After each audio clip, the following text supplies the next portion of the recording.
Assalamualaikum warahmatullahi wabarakatuh. A'udzubillahi minasyaitonirrajim. Bismillahirrahmanirrahim. Alhamdulillahirabbil alamin wa bihi nasta'inu ala umuri dunya waddin. Sayyidina wa maulana Muhammadin wa ala alihi wa ashabihi ajmain, amma ba'du.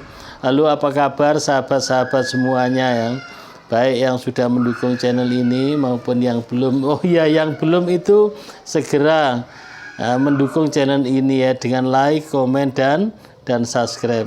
Kepada sahabat-sahabat semuanya, saya doakan semoga Allah Subhanahu wa taala memberikan panjang umur, banyak rezekinya, dan juga yang masih punya amanah semoga utangnya cepat lunas, dan yang sakit semoga cepat sembuh. Keluarganya supaya ya Allah berikanlah keluarga yang sakinah, mawaddah, warahmah.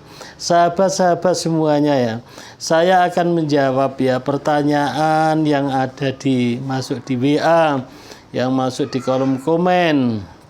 Yang pertanyaannya seperti ini, Ustadz, saya sholawat apa yang bisa manjur? Saya dikejar-kejar apa itu hutang, saya sampai nggak berani pulang Ustadz, jadi saya mohon amalan supaya bisa cepat membayar hutang. Ada juga yang bilang, yang tanya, Ustadz, amalan apa supaya apa itu anak saya jualannya laris dan lain sebagainya. Pokoknya isinya masalah kesulitan. Jadi minta amalan apa gitu ya. Di dalam Al-Quran itu disebutkan ya, ada seseorang yang kesulitannya, segala kesulitannya itu adalah diberikan jalan keluar oleh Allah Subhanahu wa taala. Dan juga ada amalan ya, amalan seseorang yang mengamalkan itu segala kesulitannya akan diberikan kemudahan oleh Allah Subhanahu wa taala, akan diberikan jalan keluar. Nah itu. Kemudian ada juga amalan ya, selain diberikan jalan keluar, itu akan diberikan yaitu rizki yang tidak diduga-duga, yang tidak hitung-hitung taunya dapat. Nah, kan ada kadang itu nggak tahu, nggak merasa taunya itu ada rezeki yang datang. Jadi itu ada amalannya ya. Nah, apa amalannya itu ya? Orang-orang yang mengamalkan itu, yang supaya yang mengamalkan itu bisa diberikan jalan keluar apabila ada kesulitannya dan diberikan rezeki yang tidak disangka-sangka, itu adalah disebut dengan takwa. Nah, disebut dengan takwa. Takwa itu apa ya? Takwa itu adalah alladzina yu'minuna bil ghaib. Ya, bil ghaibi wa yuqimuna sholata. Nah, itu ya ayat yang pertama adalah ya, wa yuqimuna sholata. Ini saya baca ya. Alladzina yu'minuna bil ghaibi wa yuqimuna sholata wa mimma razaqnahum yunfikun. Ya, jadi orang-orang yang diberikan tadi itu ya, orang-orang yang diberikan jalan keluar apabila ada kesulitan, diberikan rezeki yang tidak disangka-sangka, itu adalah orang yang bertakwa. Orang yang bertakwa itu bagaimana ya? Orang yang bertakwa itu orang yang percaya kepada yang gaib, yang tidak nampak, itu adalah namanya percaya kepada yang gaib, termasuk percaya adanya surga, adanya neraka, ada pahala, ada makhluk yang lain, malaikat, ada akhirat, ada alam kubur. Itu termasuk orang yang percaya kepada yang gaib, termasuk takdir Allah qadha dan qadar. Itu adalah orang yang percaya kepada yang gaib. Yang kedua, orang yang takwa itu adalah orang yang selalu menjalankan sholat. Wa yuqimuna sholata, dan mendirikan sholat. Nah, jadi itu mendirikan sholat. Orang yang demikian, amalan yang pertama percaya kepada yang gaib, amalan yang kedua adalah mengerjakan sholat. Orang yang mengerjakan sholat ya namanya mengerjakan sholat, mendirikan sholat ya sholat 5 waktu itu ya. sholat 5 waktu, yaitu zuhur, asar, maghrib, isya dan subuh itu ya.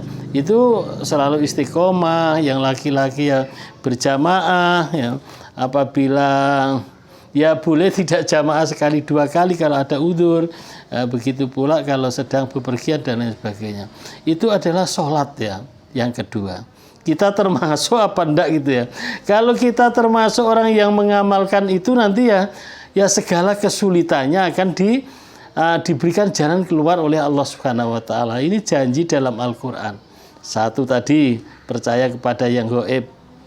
Yang kedua adalah sholat, mendirikan sholat. Nah, sampai kapan mendirikan sholat? Ya terus sampai innalillahi ya.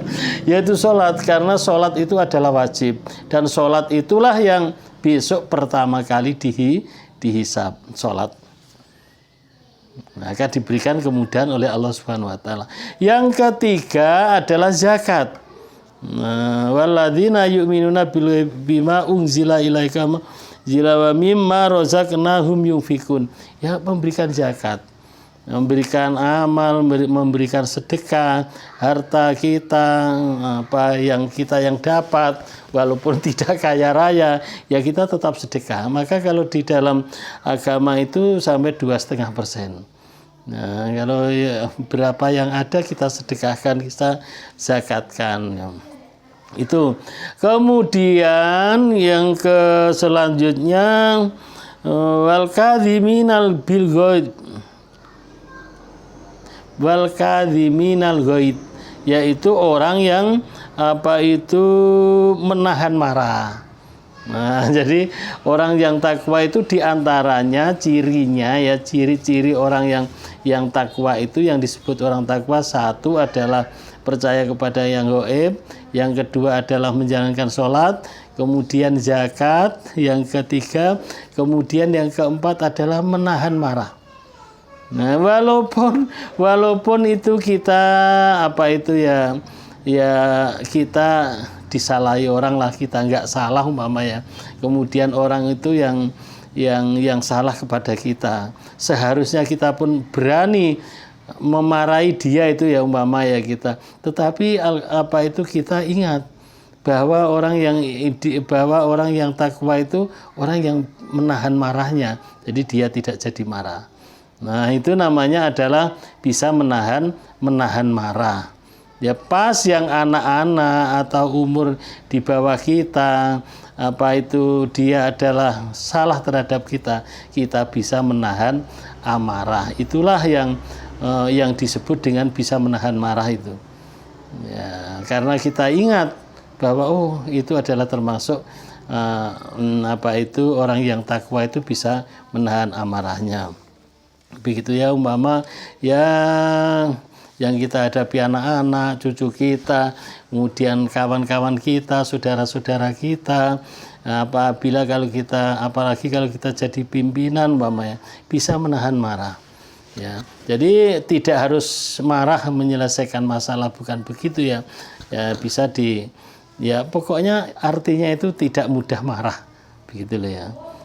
Bisa menahan marah yang seharusnya marah, tetapi dia tidak marah. Itu namanya adalah menahan marah. Kemudian wal afina minan nas, ya, pemaaf.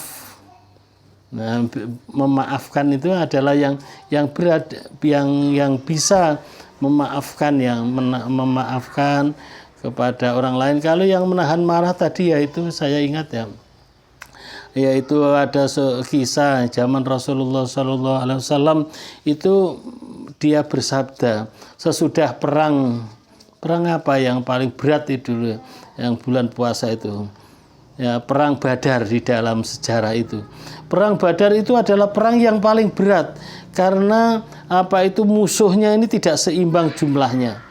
Jadi setelah selesai itu Nabi Muhammad adalah bersabda kepada sahabat-sahabatnya, ini masih ada yang perang yang lebih besar.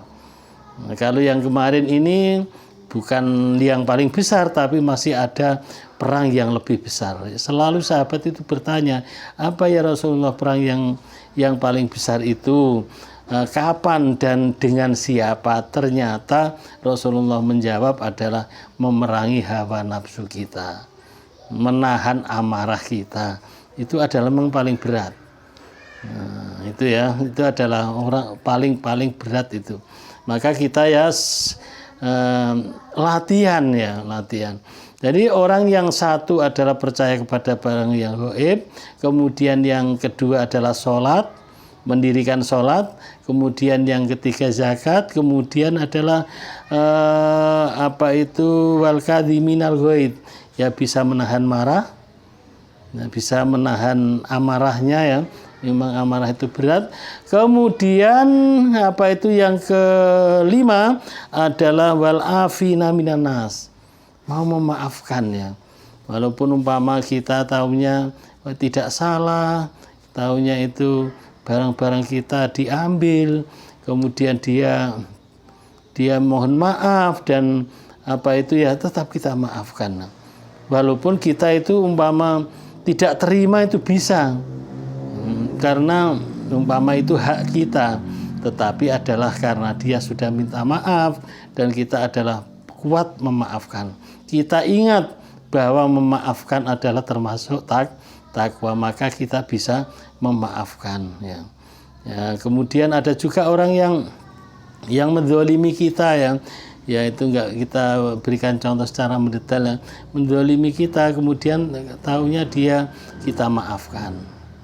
Kita maafkan ya, karena memaafkan adalah termasuk ciri-ciri orang yang bertakwa. Itulah menjawab pertanyaan sahabat-sahabat semuanya, amalan-amalan apa, yaitu sholawat dan lain sebagainya sudah saya laksanakan. Iya, selain sholawat itu ada ciri-ciri orang yang selalu mendapatkan pertolongan dari Allah Subhanahu wa Ta'ala.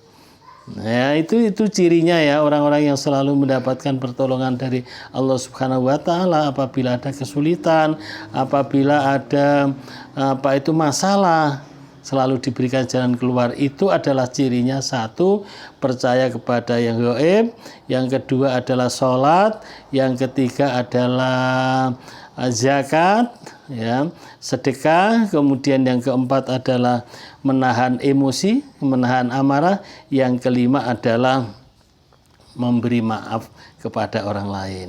Ya itulah ya memang mudah disampaikan, memang sulit untuk dilaksanakan. Maka apabila kita ingin agar masalah-masalah yang ada di kita adalah selesai, ditolong oleh Allah Subhanahu wa Ta'ala, ada jalan keluarnya, dan kita selalu diberikan rezeki yang tidak disangka-sangka ya, itulah cirinya. Ada 5 amalan tadi. Semoga yang sedikit ini ya bermanfaat, berguna untuk kita semuanya. Ya, lebih kurangnya saya mohon maaf.